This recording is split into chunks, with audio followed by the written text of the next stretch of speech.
ഇവരുമായിട്ട് ഇവർക്ക് സ്വീകാര്യമല്ലാത്തത് കൊണ്ട് ഒരു സമവായം ഉണ്ടാക്കി.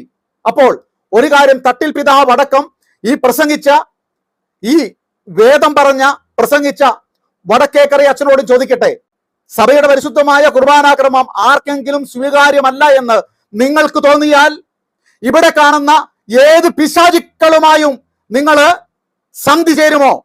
നിങ്ങൾ സമവായം ഉണ്ടാക്കുമോ? തട്ടിൽ പിതാവാണ് മറുപടി പറയേണ്ടത്. അല്ലാതെ വെറുതെ നാഴിക്ക് 40 വട്ടം വിശദീകരണ കുറിപ്പിറക്കിയതുകൊണ്ടോ അറിയിപ്പിറക്കിയതുകൊണ്ടോ ഒന്നുമായില്ല.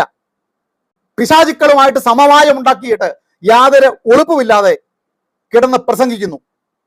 ഇന്നലെ വരെ ഇവിടുത്തെ വിമത വൈദികരോടും അൽമായ മുന്നേറ്റക്കാരോടുമാണ് പ്രതിരോധിച്ചിരുന്നതെങ്കിൽ ഇന്ന് സഭയോടൊപ്പം നിൽക്കുന്ന വിശ്വാസികൾക്ക്, സഭയോടൊപ്പം നിൽക്കുന്ന വൈദികർക്ക്, പിതാക്കന്മാരോടും സഭാ നേതൃത്വത്തോടും